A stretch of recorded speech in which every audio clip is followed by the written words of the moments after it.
Hi mga mare, another recipe idea na naman po ang gagawin natin ngayon.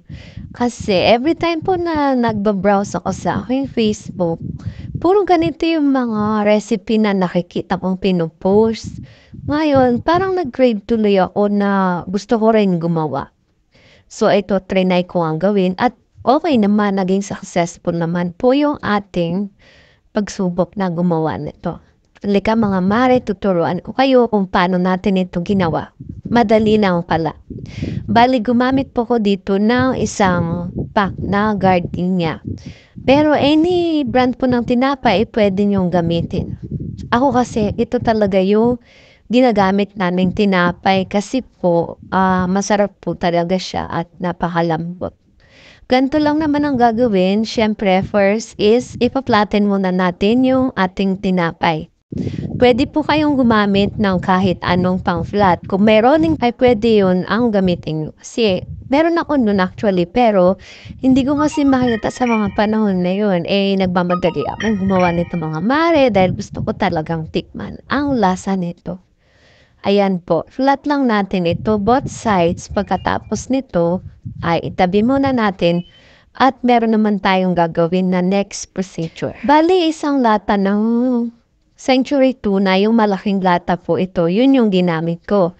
Sasalain lang natin ito para mawala po yung sobrang sabaw niya at matry po yung ating tuna. Yan. I-strain lang natin yan. Pagkatapos nito, ay piga-pigain natin para sure po na wala nang matirang sabaw doon sa ating Century Tuna. Pagkatapos naman nito ay lalagyan po natin siya ng mga sangkap. Kagaya po ng naggadgad po ako dito ng isang maliit na carrots. Yan. Ginadgad ko po siya dun sa gadgaran ng keso. Pagkatapos, naggadgad din ako ng keso. Bali yung isang bar po ng cheese, hinati ko lang yun at yun po yung kinadgad ko nilagay dito. Tas meron ako dito 1/3 cup na mayonnaise. Bali, ladies choice mayonnaise po yung nilagay ko. At nag-add din po ako ng 1 tablespoon ng sugar. Pagkatapos nito ay imegos-megos lang natin yan hanggang sa ma-well combined po ang mga sangkap. Sa paghalo naman nito mga mare, ay tiyarin lang natin talaga na ma-well combined ang mga sangkap nito para po maging pantay ang lasa niya. So pagkatapos nga nito, tinikman ko at medyo natabangan po ko sa lasa. Kaya nag-add ako ng half teaspoon ng asin. Pero nasa inyo po yon kung ayaw nyo naman na medyo maalat yung inyong mixture. Pero sa nilagay ko po is okay lang naman po.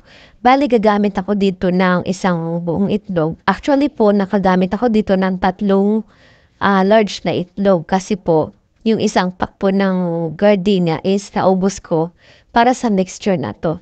Yung isang itlog po, bali nagdagdag ako ng 1 tablespoon ng sabaw po ng Century. Ayan, tapos minekos-nekos lang natin yan para magsama po yung mga sangkap. Madali lang naman ito mga mare.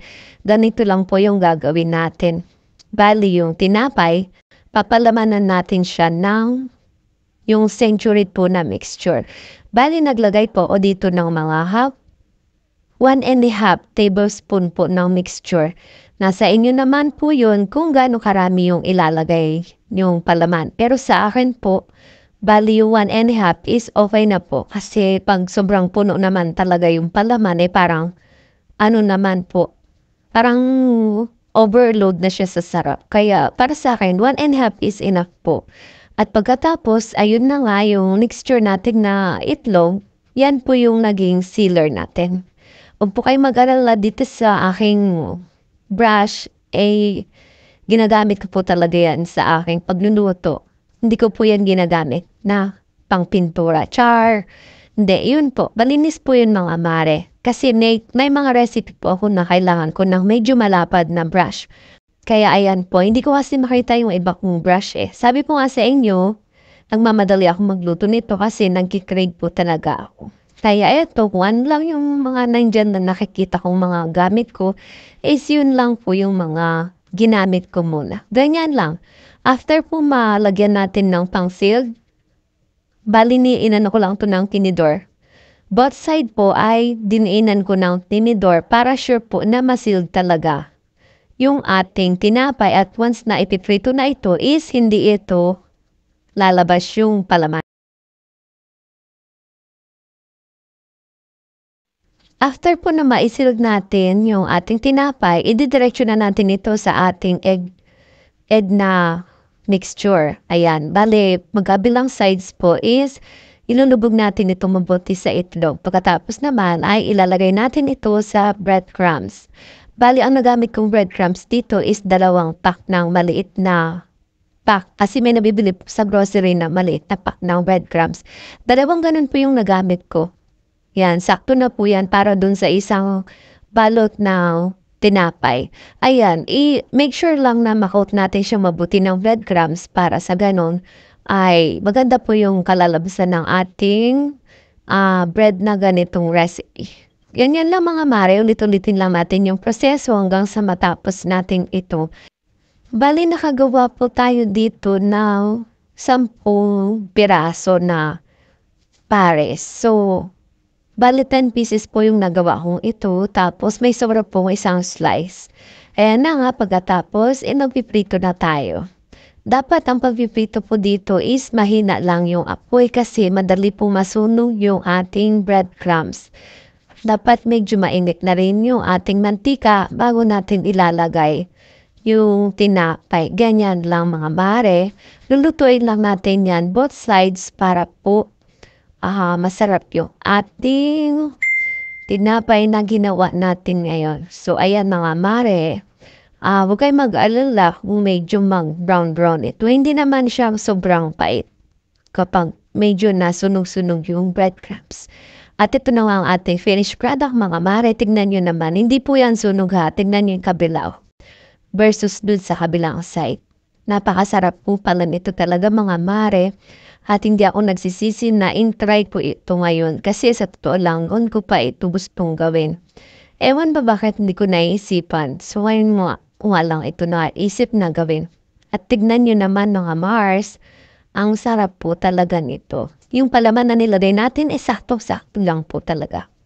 So paano mga Mare, sana subukan nyo po itong gawin. Yung recipe natin ito. Bali, ang tawag nila dito is Kariman bread daw. Ewan ko po kung yung talaga yung tawag dito. Basta ang sa akin lang is nag-crave akong gumawa nito. Pwede itong pambaon ng inyong mga anak na nag-aaral. Pwede itong pang breakfast at pwedeng pang merienda. So, paano mga mare? Sana subukan nyo po itong gawin. Hindi naman sobrang laki ng ating magagastos. Compared naman sa bibili tayo sa labas, diba? At least ito kung gagawa tayo, buong family natin is makakakain. So, paano mga mare? Thank you for watching at sana po subaybayan nyo uli ang aking susunod na iba-vlog. Okay? Salamat po sa panonood. Happy cooking and God bless po. Bye!